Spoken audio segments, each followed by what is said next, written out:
নমস্কার, আমি প্রত্যয়। তো বাংলার সর্বকালের সেরা সিনেমার সাক্ষী হয়ে রইল আমার কাছে ব্রহ্মার্জুন। বাঙালিদের কাছে একটা সবজি আছে যেটার নাম হচ্ছে বেগুন, এবং বলা হয় বেগুনের মধ্যে কোনো গুণ নেই। ভালো বেগুন আমরা কি করি? পোড়া খাই, ভর্তা করে খাই।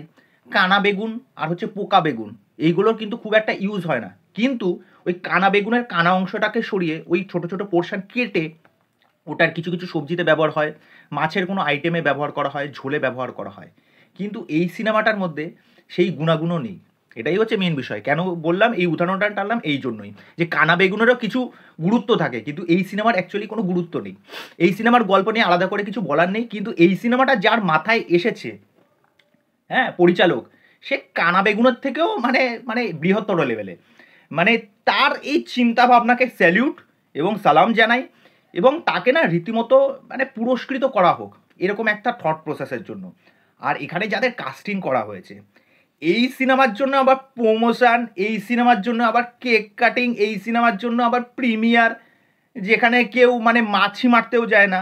হ্যাঁ, এদের হচ্ছে বড় বড় সব কিছু, আর একদম লরি ফরি বাস ফাস সাজিয়ে ব্রহ্মার্জুনের একদম প্রমোশন করছি, ঠিক আছে, পোস্টার লাগাচ্ছি, এই লাগাচ্ছি। এবং রোহন অনিন্দ মানে হাসির পাত্র কিভাবে হতে হয় এখানে ডাইরেক্টর বুঝিয়ে দিয়েছে। মানে আমার তো একটা চিন্তা ভাবনা আছে ভাই, আমাকে কিভাবে এখানে লাগতে পারে, আমাকে কোনো অংশে কোনো অ্যাঙ্গেল দিয়ে আমাকে এখানে হিরো লাগছে। দেখুন, একটা কথা বুঝতে হবে, যে কুজো হয় না, তারও কিন্তু একটা সোজা হওয়ার একটা ইচ্ছা থাকে। কিন্তু এখানে যে তারা ইচ্ছাটা প্রকাশ করেছে, এইটা না পাবলিক নিতে পারবে না।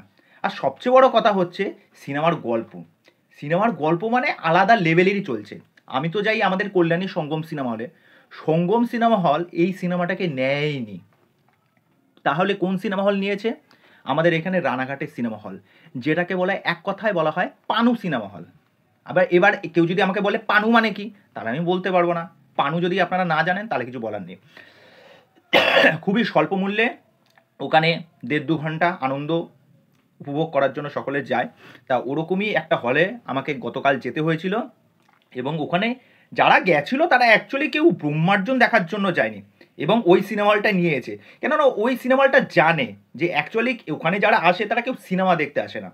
এবং এই সিনেমার যেরকম গল্প, যেরকম প্লট, যেরকম রাইটিং, যেরকম স্ক্রিন প্লে, মানে আলাদা লেভেলেরই চলছে, আলাদা লেভেলেরই চলছে।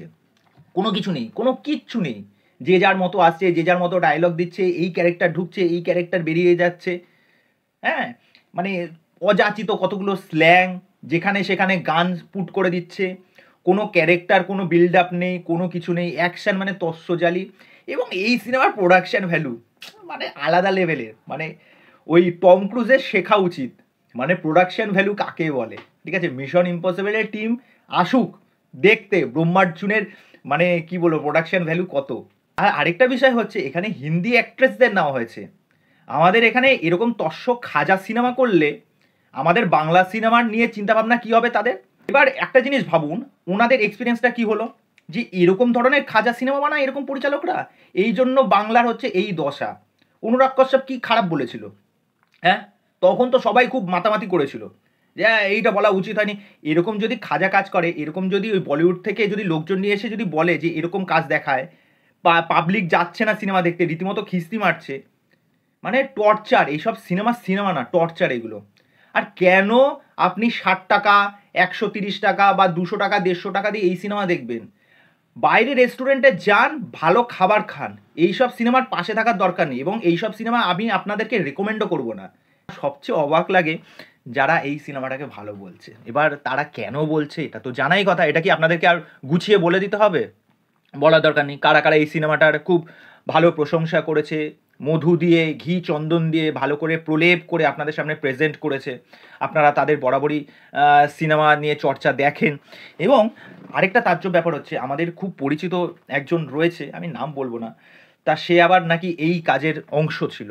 হ্যাঁ, এবার সেও এই কাজটা নিয়ে প্রচণ্ড এক্সাইটেড, হেভি কাজ হবে, ব্রহ্মার্জুন 50-60টা সিনেমা হল একদম ভরিয়ে দেবে, হেভি কালেকশন হবে।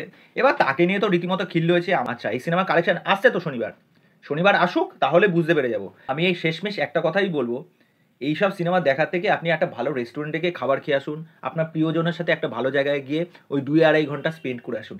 এটার আবার সেকেন্ড পার্ট ভাগ। চলো, আজকে এখানেই শেষ করছি, বাই।